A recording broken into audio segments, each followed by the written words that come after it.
I think I actually would add to that, too. Yeah, go ahead. It's not just products, it's people. And I think people are going to buy you just like Kylie and yourself. It's you. All right. It's not just the product. We're going to get to that in a minute. You jumped the gun there, but good thinking. Now, earlier on the show, White House Council of Economic Advisors Chairman Kevin Hassett talked to us about the housing market. Listen to what he said. Forget if you go back to 2016, GDP growth was only 1.6%.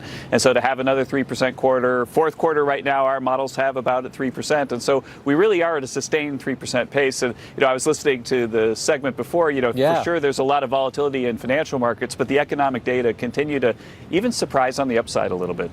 So he was talking about growth there. Let's bring in Samantha DeBianchi, who hello, we'll formally introduce you. You're the real estate guru, also reality TV star. But let's talk about housing first, and I want to have both of you and Deandra talk about reality TV. But firstly, let's get to housing. Housing has struggled a little bit. It has. The numbers have been soft. From your perspective, you're down in Miami. Are you selling high-end real estate?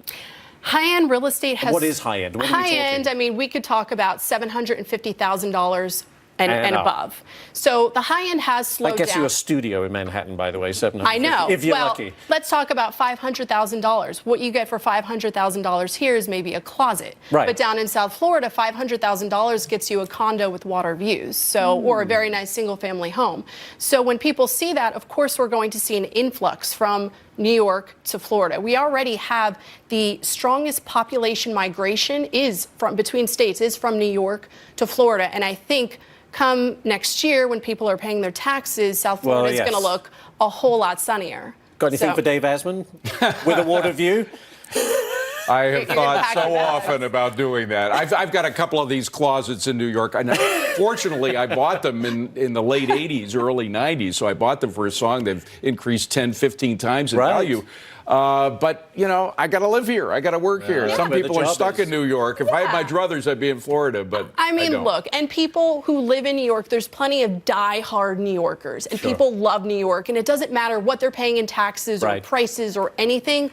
They love New York. So it is an exciting town. Right. I don't think there's going to be this mass exodus from New York to Florida, but you definitely are going to see people moving because of the affordability and cost of living and just overall quality of life. Now, I wanted to get into something that we talked about just before the break, the rise of real estate scams, wire fraud. We mentioned one couple who lost $130,000. Sounds awful. Explain to me, what's going on? Yeah, it's completely nuts. And I've been seeing this actually pretty often, which is scary. People, people are getting their emails hacked, and they're seeing these transactions happening. They're seeing that money needs to be wired, and they're just responding via email and saying, hey, I'm the title company, send the wire here. And it's been happening left and right. So anytime you see What is this money? Is it money, like the deposit on homes? For deposits, for the closing, whatever it is. So anytime you get any of these emails, it's so important to call that source. Call whoever is stating that they are the person to receive that money, because it's happening very, very, very often. It's very scary. I find it interesting. You're up here. You're in New York. Do you come up here to kind of look for clients who may be heading? You do the rounds? I got to hunt. How do you do that? How do you find? I'm in sales. You got to hunt for your business. You get leads, and then you come up here and you schmooze them, and then say, hey, this is what we got down in Florida. Come on down. How do you think I'm so successful? You think I sit back and I wait? You think it's just from a reality show that I sit and just wait for the phone calls? Well, that was my next question with Deandra. No. You got to go hunt. That high visibility on a national television show has got to help, surely. Have you gotten a lot of leads through the TV show? Let's just say my show, $1 Million Listing Miami, ended in 2014.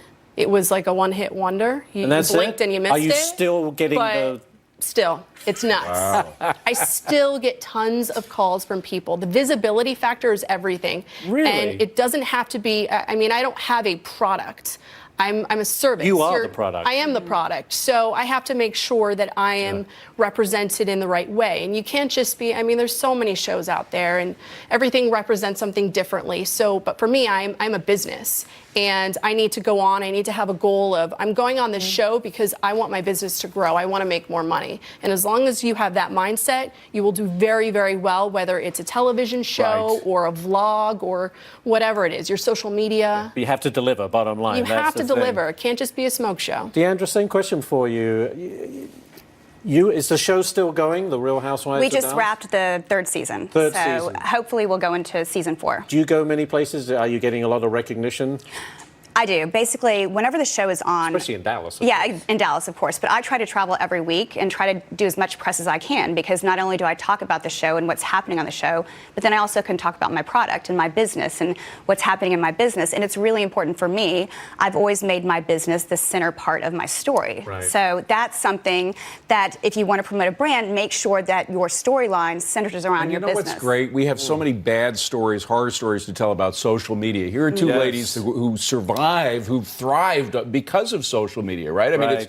yes, there are bad stories. There are people that take advantage of situations, but where would you be without it? Well, it's funny you said that, because you're always going to have the haters and the people that say horrible things to you every day. And I'm used to that now. But then I have people that send me wonderful messages, people that ask about my products. What product should I use? I'm glad to answer those as fast as I course. can, because I'm selling product all the time. Well, I'm so glad we got you on Thank the show you for today, having me Deandra. on. Thank Yes, you very much, Samantha. You too. Dave, we need to be on a reality show. That's what That's we've right, learned your from next this. step. We are. We are. It's called the Varney and Company Show. Ladies, thank you very much.